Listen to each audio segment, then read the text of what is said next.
The U.S. Virgin Islands are in a region with high levels of vulnerability and threats for tsunamis. Here's some tips you should know. Listen for the sirens.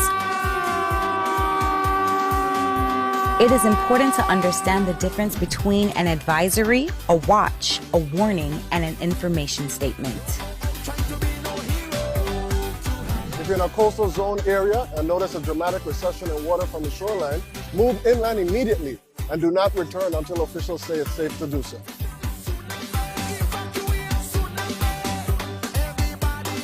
A tsunami can happen at any given moment, often without notice. Know your map and the nearest evacuation route and stay in the know. Stay informed, stay prepared, and stay vigilant. Visit VITEMA's website at vitema.vi.gov for more preparedness tips. The more we know, the more we grow.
Good day, and welcome to the Government House Weekly Press Briefing and COVID-19 update for the week of August 22nd, 2022.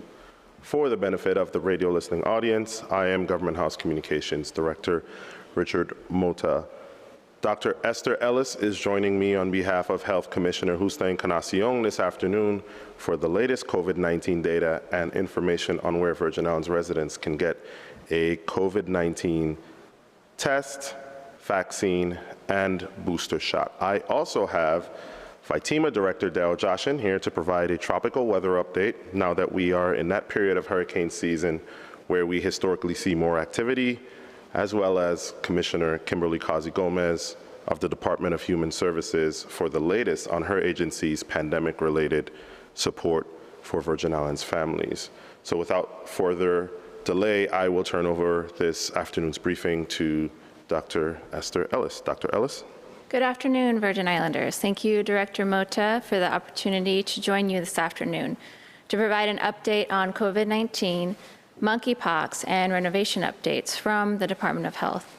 Today, our COVID-19 numbers are as follows. We have 209 active COVID-19 cases territory-wide, 125 on St. Croix, 76 on St. Thomas, 8 on St. John, and our positivity rate is 10.6%. Hospitalizations territory-wide are 4, 0 on St. Croix at JFL, and on St. Thomas, there's 4 at SRMC, none are vented. Again, the VIDOH can't stress enough that the best protection against the new BA4 and BA5 variants is to remain current or up to date with the recommended COVID-19 vaccines and boosters. Vaccines are recommended for all people aged 6 months and older, and getting vaccinated or boosted is easier than ever since these services are now available as a regular part of the Department of Health's clinic schedules. Please remember that the MCH clinic on St. Croix has been relocated to a temporary tent adjacent to the Charles Harwood Memorial Complex and can be reached for COVID-19 vaccine appointments. You can call for appointments and information at 340-244-0016. COVID-19 testing continues to be available as follows. On St. Croix, Monday through Friday, 9:30 a.m. to 10:30 a.m. in the Charles Harwood Memorial parking lot. On St. Thomas, Monday, Tuesday, Thursday, and Friday, 9:30 a.m. to 10:30 a.m. at the Schneider Regional Medical Center loading dock. On St. John, Wednesdays from 12 noon to 3 p.m. With respect to monkeypox, the Department of Health is working collaboratively with private providers and the hospitals throughout the territory, preparing to diagnose and test for the virus. Thus far, the Department of Health has received 10 suspect samples for testing for monkeypox. 8 of those 10 samples were negative and not monkeypox cases. 2 samples are pending. There are currently no confirmed cases of monkeypox within the territory. The Health Department is also preparing vaccination schedules for certain populations for post and pre-exposure prophylaxis and will advise the public when the vaccine schedule will begin. Vaccines began on St. Thomas and St. John District on Friday and will begin this week on St. Croix. Notification of who is eligible for the vaccine and how to make an appointment at the DOH for vaccination will be published this week while we continue to work on immunization scheduling. We currently have 895 doses of the Jynneos vaccine available for distribution. The public can view information on monkeypox by visiting the Community Disease tab on the VIDOH website at doh.vi.gov. There's a flyer and it talks about monkeypox, the facts, how it's spread, what are the symptoms, what to do if you have symptoms, and what to do if you or your partner has monkeypox. The VIDOH would also like to invite the public to a virtual public hearing tomorrow evening, Tuesday, August 23rd at 4 p.m. The hearing will focus on rebuilding the Women, Infant, and Children, or WIC, nutrition program building, adjacent to the New Hansen building on St. Thomas. To join this public hearing, please go to zoom.us/join, and the meeting ID, which is posted, is 892-2988-3271. Again, the meeting ID, if you're listening and not viewing with us today, is 892-2988-3271, and the passcode is 369334. The passcode is, again, 369334. The VIDOH has a lot of activities going on simultaneously, and we would like to thank the public for their patience and understanding as we continue to expand and improve the public health care programs and services available throughout the territory. In closing, thank you, Director Mota, for this time to share this important public health information with the public. Thank you. Thank you, Dr. Ellis. As I mentioned at the top, Commissioner Kazi Gomez is here to share some additional COVID-related information as it relates to support for Virgin Islands families. And so at this time, I will turn over the briefing to the Commissioner. Commissioner Casa-Gomez. Good day, Virgin Islands community, and thank you, Director Moda. On behalf of the Virgin Islands Department of Human Services, I'm truly excited to announce the rollout of the Pandemic Electronic Benefit Transfer, otherwise known as PEBT. And this is for school year 2021 and 2022. I'm also going to provide an update on the Pandemic Emergency Assistance Fund, or PEAF, and stress the importance of disaster preparedness. Just like over the last couple of pandemic years, DHS has worked directly in coordination with the U.S. Department of Agriculture, or USDA, Food and Nutrition Services, FNS. We applied for PEBT, and it's a federal benefit for our territory. As a result of the FNS approval, DHS will begin issuing PEBT benefits today to eligible school children, effective August 22nd. PEBT is a benefit that provides food assistance via an electronic benefit card that can be used in participating grocery stores and convenience stores for food items. Unlike regular SNAP, which is renewable based on eligibility, PEBT is a one-time benefit issuance for a particular school year. This week's disbursement of PEBT benefits to eligible children who attended public, private, and parochial schools will be the 5th issuance of PEBT since 2020. We began receiving calls as early as 7:30 a.m. inquiring when will my card be loaded. The schedule is to issue 2 months of PEBT benefits each day, Monday through Friday. So by the end of the week, the total allotment will be dispersed to your card. So today, you will receive August and September 2021. Tomorrow, Tuesday, August 23rd, you'll receive October and November 2021. On Wednesday, December 2021 and January 2022, the benefits will be issued. Thursday will provide February and March 2022, and Friday, April and May, the 2022 benefits will be issued. So by the end of the week, all of your PEBT cards should be loaded. It's also important to note what the following requirements to be eligible for this 5th issuance of PEBT is. So children must have been officially enrolled in a Virgin Islands public school, private school, or parochial school during the school year of 2021 to 2022.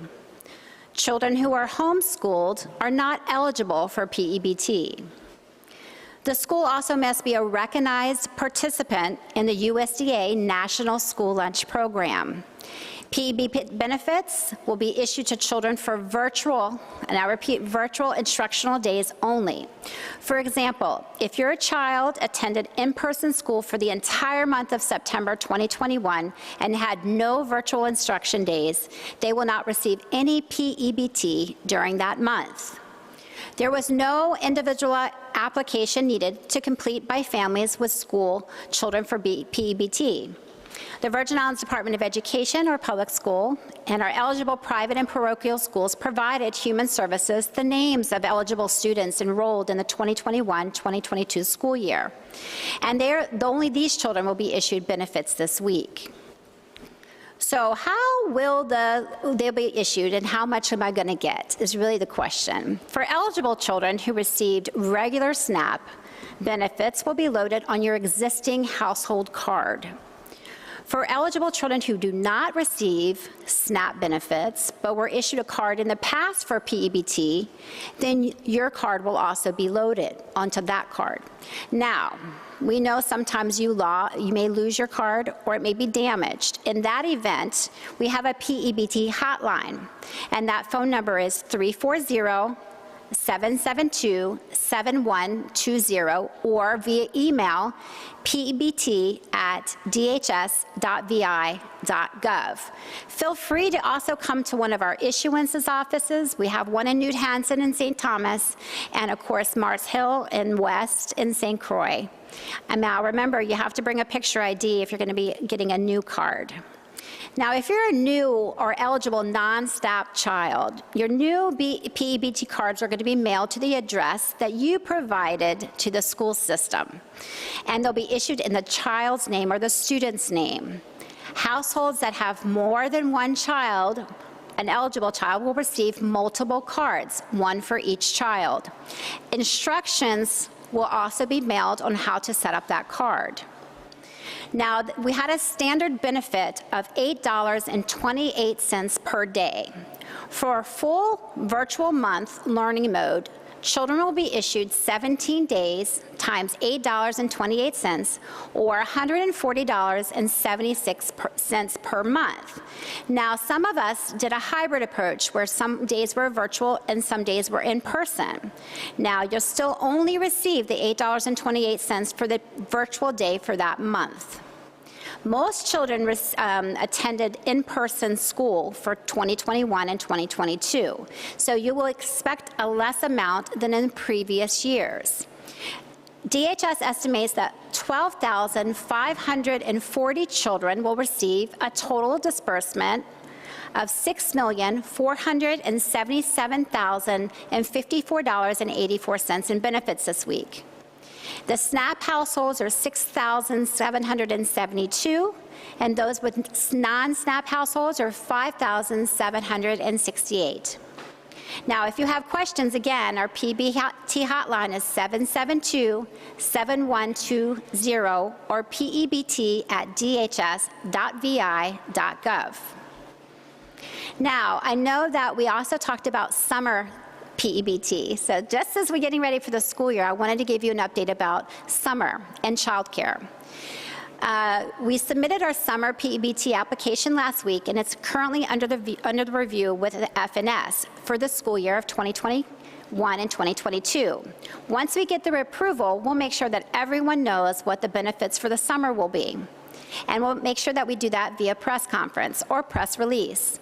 A standard summer PEBT benefit will be $455 that will be issued to about 12,000 children who were enrolled during that school year.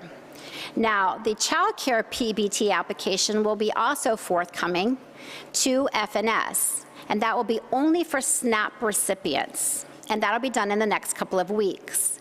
We've had a lot of questions about PEAF, or what we call as the Pandemic Emergency Assistance Fund. The first round, or phase one, was an ARPA grant or COVID grant that assisted only our temporary assistance to needy families, or TANF recipients. That was about $194,000 total. Now, phase two, we did a little bit differently, where we did those eligible families that had a maximum annual household of about $50,000 or less. Now, we had a lot of applications and were being reviewed, so being patient. We received over 2,000 applications for PEAF Phase 2.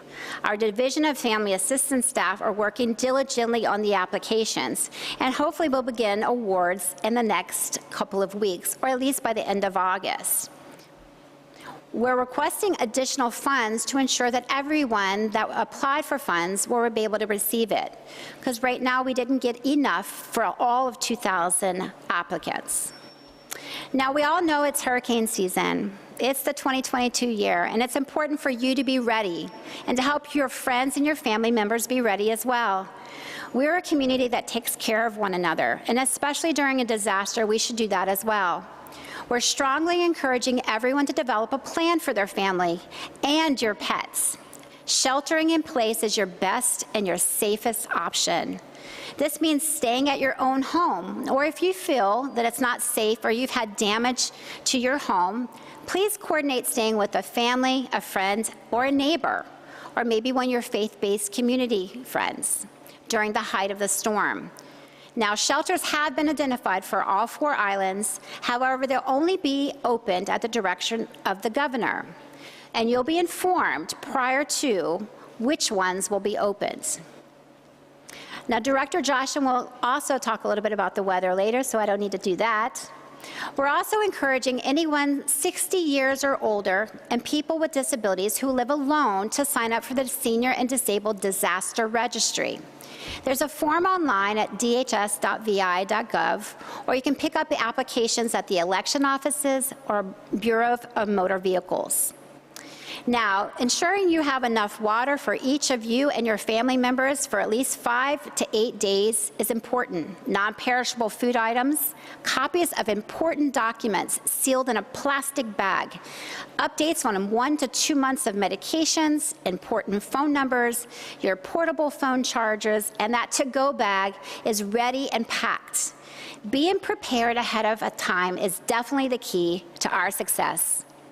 The Department of Human Services is here for you, along with all of our emergency support agencies. We also need you to do your part. As DHS continues to make a difference in the lives of so many Virgin Islanders, we would like to thank also the Virgin Islands Department of Education, the private and parochial schools for really working with us to make this PEBT experience amazing. Our Human Services team is working for and with you, and we thank you for your understanding and patience as we roll out these benefits to you. Please remember to stay safe and have a plan. Thank you, Director Mota. It's up to you now. Thank you, Commissioner Kazi-Gomez. In other COVID-related news, signing up for the Emergency Rental Assistance Program is now easier than ever. The Virgin Islands Housing Finance Authority is hosting a series of community pop-up events where residents who were impacted by COVID-19 can learn about the Emergency Rental Assistance Program and apply with the members of the Virgin Islands Housing Finance Authority's team. Both landlords and residents can apply for assistance with rent, with unpaid rent, utilities, internet, and cooking gas dating back to as early as March 2020. The events will be held tomorrow, August 23rd, in the St. Thomas St. John District at Cosules from 3 to 5 p.m. and again on Tuesday, August 30th at the same time and location. So that's tomorrow, August 23rd in St. Thomas at Cosules from 3 to 5 p.m. and then again on Tuesday, August 30th at the same location at the same time. There will also be pop-up events Wednesday, August 24th and 31st at Tutu Park Mall from 12 to 2 p.m. and on Thursday, August 25th at Pueblo Supermarket in Long Bay from 12 to 2 p.m. In St. Croix, the pop-up events will be held starting tomorrow, Tuesday, August 23rd, and Tuesday, August 30th from 12 to 2 p.m. at Cosules here in St. Croix, and that is over in Peters Rest or Castle Coakley. I am not sure the address, so please do not kill me. Wednesday, August 24th and the 31st from 12 to 2 p.m. at Home Depot, and Thursday, August 25th from 12 to 2 p.m. at Pueblo Supermarket in Estate Golden Rock. I will repeat the St. Croix pop-up events. They will be held Tuesday, August 23rd and the 30th from 12 to 2 p.m. at Cosules, Wednesday, August 24th and 31st from 12 to 2 p.m. at Home Depot, and Thursday, August 25th from 12 to 2 p.m. at Pueblo Supermarket in Estate Golden Rock. Visit the Virgin Islands Housing Finance Authority's website, which is vihfa.gov/ERAP for a list of required documents for the ERAP application or to apply via the Housing Finance Authority's new online portal. You can also call 340-200-0007 for more information. So that number again is area code 340-200-0007. I will now turn over this afternoon's briefing to Director Joshin for your tropical weather update and for more hurricane preparedness tips from the Virgin Islands Territorial Emergency Management Agency. Director Joshin. Thank you, Director Mota. Let me join you, Director, as well as Dr. Ellis and Commissioner Kazi-Gomez, and for everybody in Territory today. As I usually say, be prepared, stay informed, and be vigilant. This is the update as of the National Hurricane System at 8 o'clock this morning, 22nd of August, 2022. A tropical wave located a few hundred miles west of the Cabo Verde Islands, which is approximately 2,400 miles due east of the U.S. Virgin Islands, continues to produce disorganized showers and thunderstorms. The environmental conditions could support some slow development of the system while it moves westward to west-northwest around 10 to 15 miles per hour across the tropical Atlantic for the next several days. The formation for the next 48 hours is low, near 0%. Formation chance through 5 days is low, 20%. Additional discussion this morning, the National Weather Service in Puerto Rico regarding any impact, not just to the storms in the territory, but maritime conditions for shipping out of Florida indicate smooth ocean conditions for the next 7 days, which is very good. It's always a concern this time of year, maritime conditions that impacts the potential for tropical weather conditions for shipments to the territory. Last week, I provided information on the conditions for VITEMA providing what's known as a hurricane watch alert 48 hours prior to the onset of hurricane storm force winds, and a hurricane warning alert 36 hours prior to the onset of hurricane force winds, as well as a possibility due to rapid intensification of the National Weather Service may only issue a hurricane warning directly. Now, in order to receive these warnings and critical alerts, if you've not done so yet, please visit the VITEMA website at www.vitema.vi.gov and sign up for Alert VI. It's an Everbridge system, it's no cost to you. You can request alerts by text, by phone calls, by email. You can choose by English or French language. Currently, we have over 21,000 people signed up for Alert VI system. Do not wait. Take action now and be part of VITEMA's mass messaging notification system. Commissioner Kazi-Gomez already talked about this for actions you can take. I'm going to talk about this a little bit more to reinforce some things she said and some things that also you should be taken into factor. Continue to listen regularly to the NOAA alert radios or your local radio stations for update information. Hurricanes can change direction, intensity, and wind speed very suddenly. What was a minor threat several hours ago can quickly escalate to a major threat. Avoid flooded roads and watch for washed out bridges.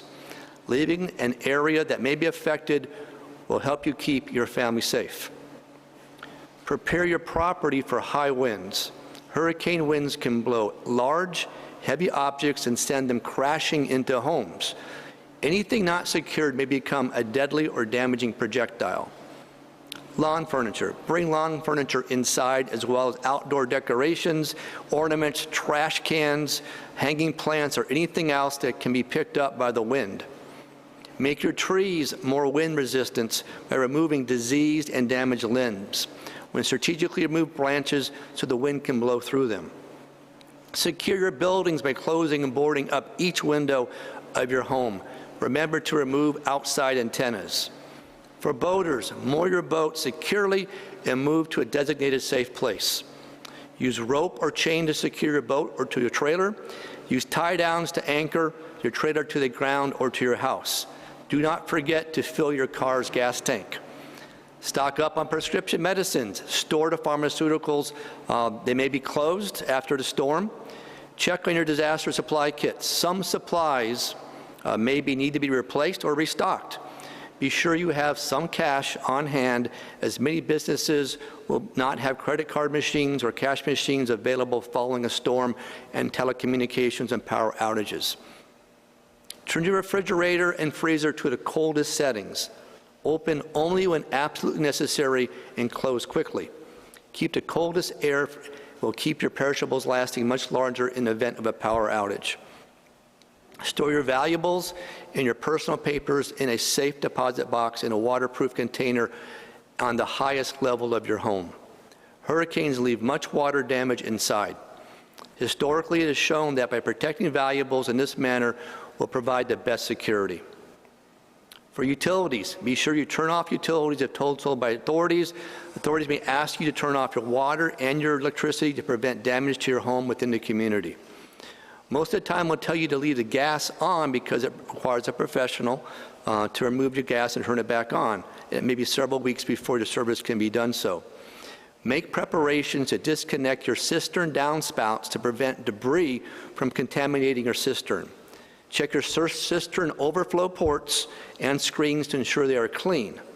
During heavy rains, overflow ports may not be kept with water intake and could cause flooding in your home.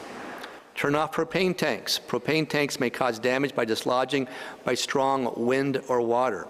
Turning them off reduces the fire potential if they're damaged by the storm. And unplug all small appliances. Small appliances may be affected by electrical power surges and may occur at which the storm approaches. Unplugging them reduces your damage potential. And of course, review your evacuation plan. Be sure your planned route is the same as currently recommended. Sometimes road conditions may close and may be blocked, requiring a different route. Stay away from flooded waters. If you come upon a flooded area, a road, turn around and go the other way. When you're caught on a flooded road and waters are rising rapidly around you, if you can do safely, get out of your vehicle and climb to higher ground. Most hurricane-related deaths are caused by floods, and most flood fatalities are caused by people attempting to drive through water. The depth of the water is not always obvious. The roadbed may be washed out under the water, and you can be stranded or trapped. Rapidly rising water may stall the engine, engulf the vehicle and occupants, and sweep them away. It takes 2 feet of water to carry away most automobiles. And finally, anticipate the announcement of a curfew by Governor Bryan at the onset of the hurricane force winds. Now, I want to add about Operation Blue Skies. You heard about this in the past. In addition to our protective measures we went through, properly securing sandbags around your home where flooding or wind-driven rain may enter your home is critical. VITEMA, along with the Department of Public Works, the VI Fire Service, is beginning for the 3rd year in a row now, Operation Blue Skies, where you can bring your vehicle to one of the named locations and receive pre-packed 6 bags for your household. Distribution begins as early as tomorrow, August 23rd, Department of Public Works on Tuesdays from 9 a.m. to noon, and again at Department of Public Works on Thursdays from 1 p.m. to 4. I say it again, starting tomorrow, Tuesday, Department of Public Works, every Tuesday from 9 a.m. to noon, and on Thursdays at Department of Public Works from 1 p.m. to 4 p.m. VI Fire Service will start the service on Saturdays only, starting this Saturday, the 27th of August, from 10 a.m. to 4 p.m. Again, VI Fire Service on Saturdays only, from 10 a.m. to 4 p.m. Operation Blue Skies will conclude on September 17th, so this is before the storms occur. The locations for the drive-through distribution is as follows. On St. Croix, Department of Public Works on Anna's Hope, and then Cotton Valley Fire Station for Saturdays only, Grove Place Fire Station on Saturdays only. On St. Thomas, Department of Public Works at Subbase, on Saturday only for the Vertuna Fire Station, Saturday only for the Omar Brown Fire Station at Barbell Plaza, and Saturday only at Tutu Fire Station. And on St. John, Coral Bay Fire Station on Saturdays, and Department of Public Works in Susannaburg on Tuesdays and Thursdays. Now I'm going to switch direction here now and talk about the Water Power Authority, the State Richmond desalination plant status we discussed last week. Over the past 2 weeks now, emergency protective measures provided by FEMA under direct federal assistance to include the removal of the sargassum threat from approximately 400 meters of the shoreline east of the desalination plant has resulted in increased output from the 7 Seas reverse osmosis plant. With aggressive filter cleaning schedules and personnel staffing 24 hours a day, for 6 of the past 7 days, output has been over 90% capacity daily. But storage remains at 4 days due to the consumption rates by consumers and maintenance requirements by 7 Seas. Now, last week, FEMA did provide options for Water Power Authority for both short-term and long-term mitigation efforts, and the senior leadership at WAPA is reviewing these options to determine the best measures to be acted upon before the next threat of sargassum influx, which is not immediate, but may require significant investment of time and cost. Governor Bryan has extended the state of emergency for the territory, which was initially signed on July 22nd for an additional 30 days through 20 September 2022. VITEMA, FEMA, the Water Power Authority, Department of Planning and Natural Resources, Department of Waste Management Authority, and several other territory agencies continue to meet and assess the threat. And finally, VITEMA reminds you again, be prepared, stay vigilant, and be informed. Thank you very much. Back to you, Richard Mota. Thank you, Director Joshin, for that pertinent information. In closing this afternoon, I would like to inform the public of the Division of Personnel's Career Expo. The Division of Personnel will be hosting the 2022 Career Expo and Mixer, scheduled to be held on Thursday, August 25th, 2022, so that's this Thursday, at the University of the Virgin Islands' Sports and Fitness Center on St. Thomas, and Wednesday, August 31st, 2022, at the University of the Virgin Islands' Great Hall on its Albert A. Sheen campus on St. Croix.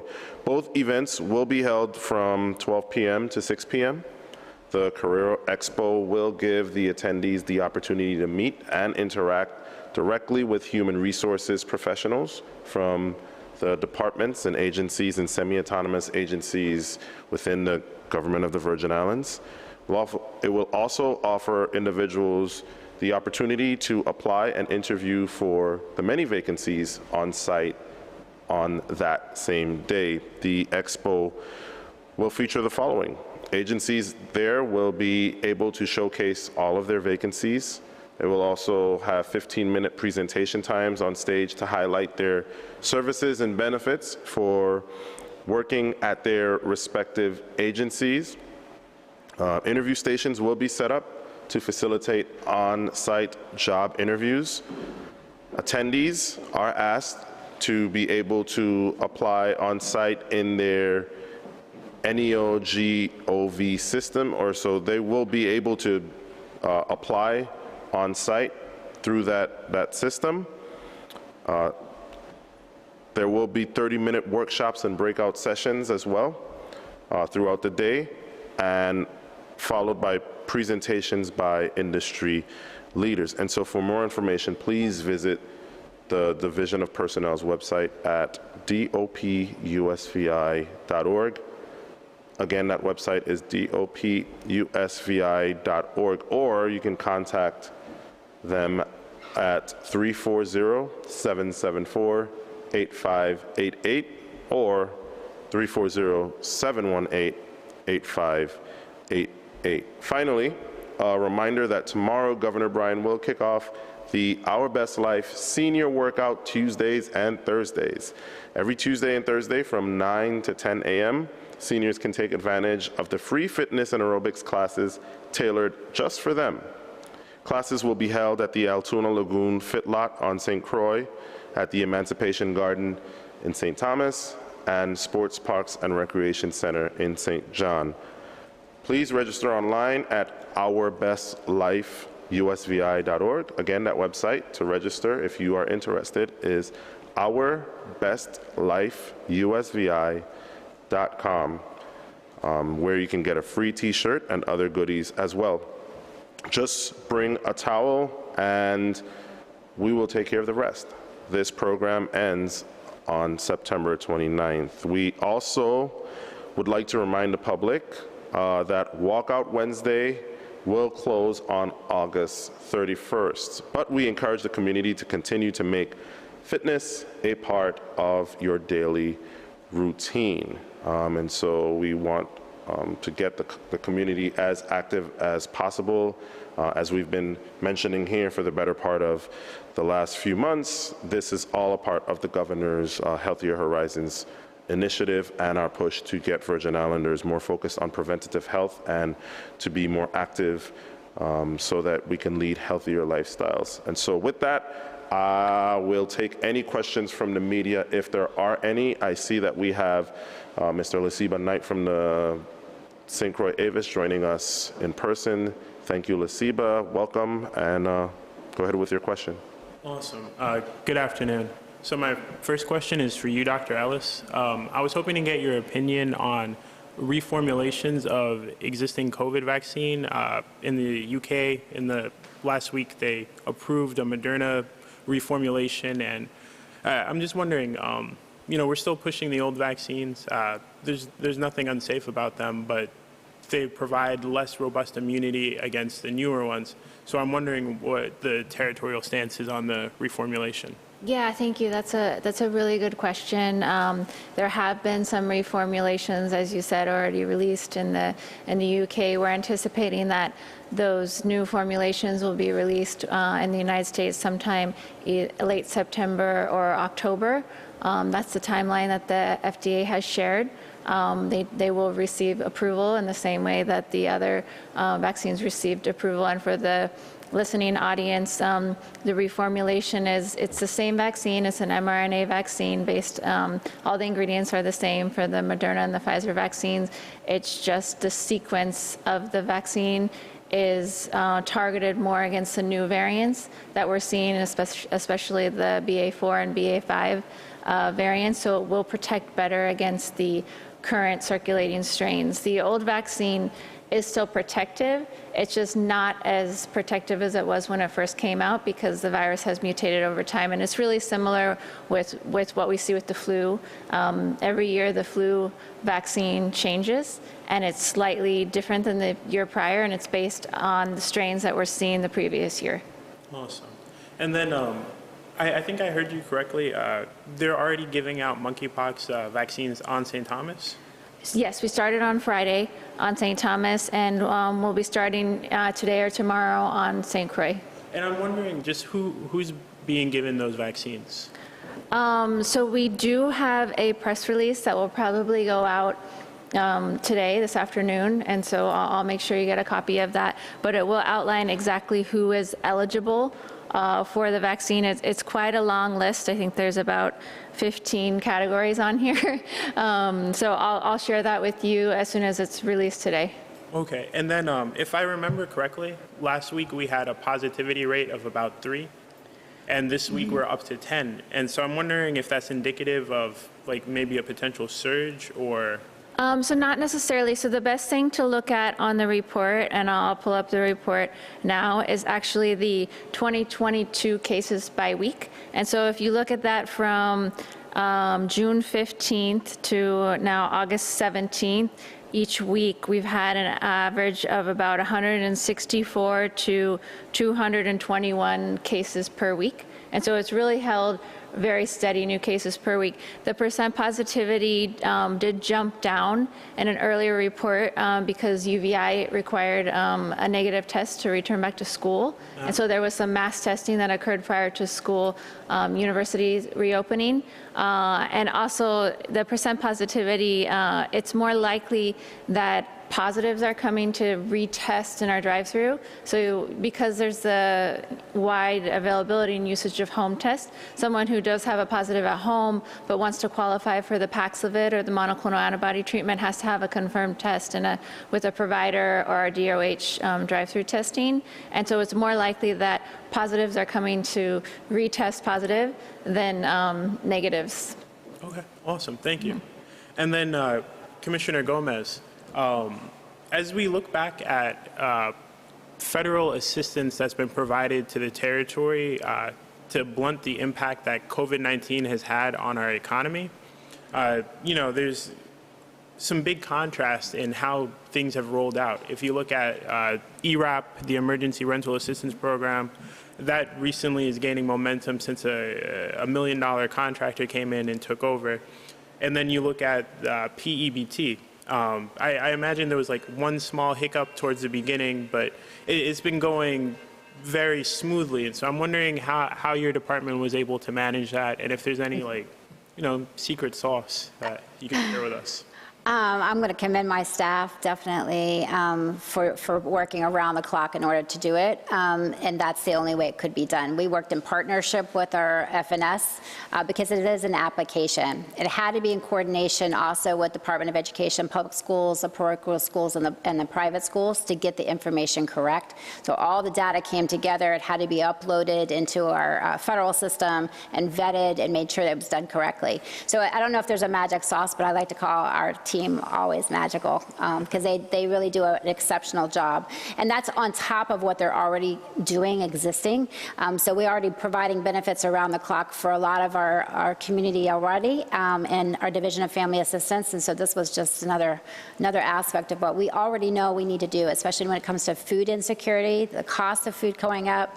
And so our DHS team knew it was important for us to do this. Awesome. Thank you very much. My pleasure. Thank you, Lasiba, for your questions. I see that we have Suzanne Ellis joining us virtually from the Virgin Islands source. Suzanne, go ahead. Thank you, Richard. For Commissioner Gomez, a quick question. I'm not sure if I understood it correctly. The PEBT is for the student, what is it for virtually and in person? So PEBT, this session is only be given on the virtual days. So if you did a hybrid, you were in person and virtual. So if you went to school 10 days in person and 10 virtual, then you'll only get the PEBT for the virtual days. Okay. And the numbers of names you're receiving from the partners? The total number is about 12, over 12. The names of the schools specifically that participated? The names of the students receiving those names from the Department of Education. It's a little bit unclear. Yeah, Suzanne, I'm sorry, we're having a little bit of difficulty hearing you. You were asking about, were you asking about the names of the students who are eligible for? No, just where did DHS get the names? Oh, she's asking where did So, so education, the Virgin Islands Department of Education, and parochial and private schools that participate in the school lunch program provided that information to us. So anybody that was registered or enrolled in those schools, they provided us the names in order for us to be accurate. Oh, great. That's what I wanted. Sure. Anytime. Is that it for your questions, Suzanne? Yes, it is. Thank you, Richard. Okay, thank you very much. Seeing no other media joining us, that is it for this week's weekly Government House press briefing. We will see you all next Monday, August 29th at 1 p.m. Thank you for joining us.